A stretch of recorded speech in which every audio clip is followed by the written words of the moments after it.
नमस्कार, जेके update prime time में आपका स्वागत है। मैं हूं साक्षी सभरवाल। प्राइम टाइम में आज बात करेंगे महबूबा मुफ्ती को लेकर।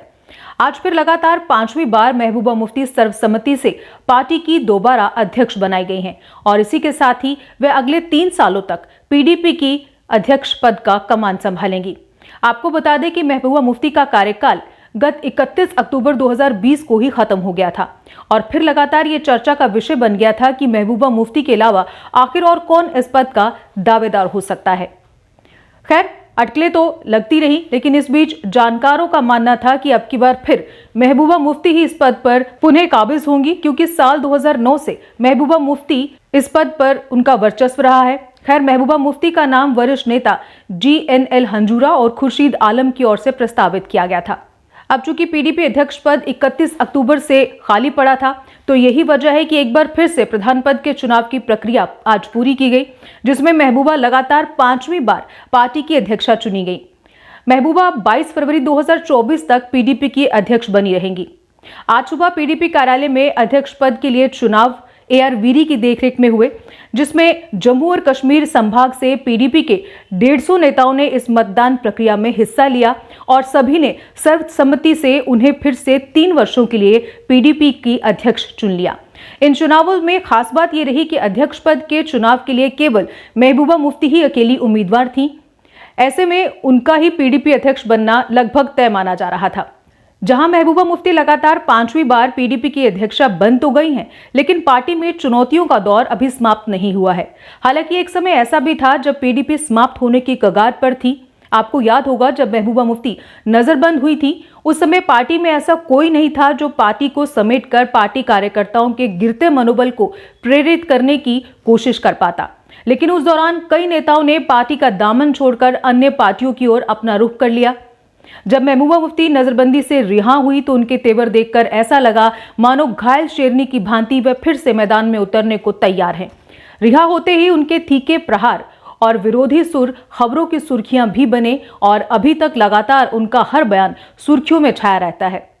महबूबा मुफ्ती ने रिहा होते ही जहां धारा 370 के समाप्त होने का कड़ा विरोध किया, वहीं राज्य का दर्जा पुनः बहाल करने की मांग भी की।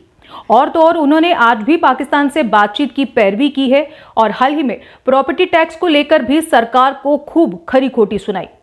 हाशिए पर पहुंची पीडीपी पार्टी को हिम्मत तब मिली जब डीडीसी चुनावों के दौरान PAGD का हिस्सा होने के बाद भी 280 सीटों में से पीडीपी ने अकेले ही 27 सीटों पर अपना कब्जा जमाया।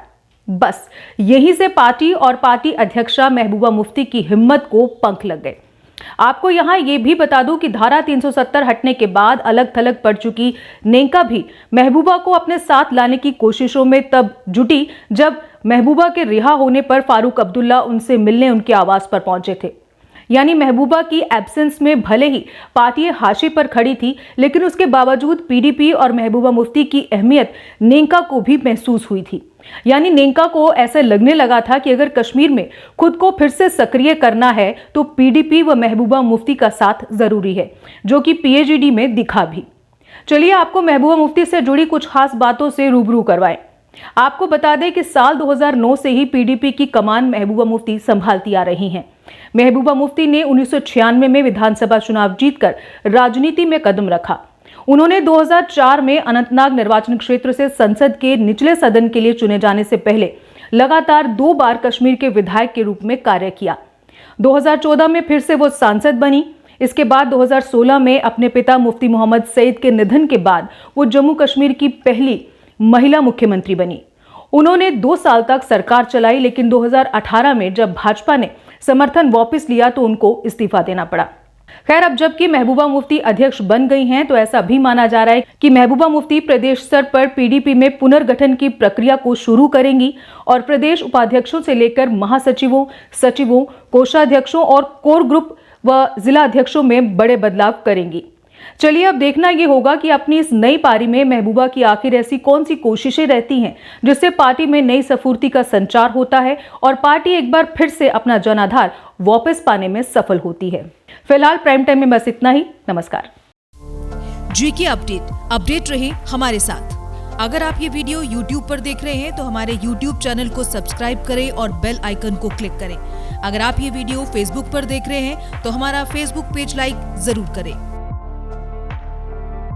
For advertisement, please contact 705-109-1811.